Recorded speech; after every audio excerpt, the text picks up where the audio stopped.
Yes, devolution has changed so much in our lives, but 85% of the national budget is still lies with the national government. Out of the 85% that remains with the national government, Your Excellency, we are not getting our fair share as the people of Northern Kenya. That can be proved by the fact that 6 decades after independence, we remain to be the only region which does not have a permanent road connection to the country. How can we be proud? Read a press statement on behalf of the network, and this is an urgent call to the government and His Excellency President Dr. William Ruto to expedite the tarmacking of the Modogashe and Wajir road. We, the members of this network, are making an urgent appeal to the government of Kenya under the leadership of His Excellency President William Ruto to prioritize and expedite the tarmacking of Modogashe-Wajir road. The residents of Wajir and northern Kenya, by extension, have waited in earnest for this vital infrastructure project for decades, actually since independence. We have waited for long, endured the challenges of unreliable, rough and often very dangerous travel conditions on this key corridor. For too long, the residents have been sidelined from the benefits of that quality infrastructure,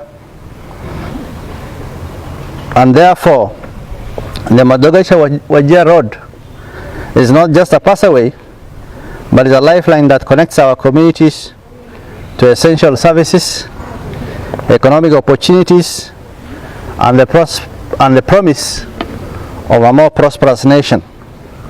Pastoralists, farmers, traders, students, patients, and families alike rely on this road every day, braving immense hardships to fulfill their basic needs that most Kenyans take for granted.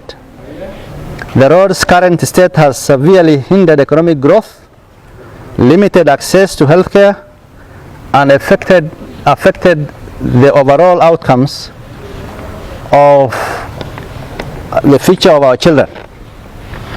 We, the residents, are deeply concerned from the delays resulting from the government's annuity program, which was originally planned to fund these projects, leaving the people of Wajir in a prolonged uncertainty. The inability to initiate the construction due to financial setbacks has put Wajir residents at a disadvantage, despite the clear and pressing need. We urgently call on the government to explore alternative financing by development partners to undertake the project. By broadening the scope of partnership, we can ensure that this road finally becomes a reality without any further delay. With each delay, Wajir's potential is put on hold, while development aspirations are compromised. The tarmacking of this important road will enhance local and regional trade, reduce travel time, and lower the travel costs, while also improving security and emergency response. Particularly so for pastoralists and traders, it means access to markets that could transform their lives and livelihoods. For the sick, the elderly, and the vulnerable, it's a chance for timely medical services and quick referrals. We acknowledge the government's efforts in advancing Kenya's infrastructure overall.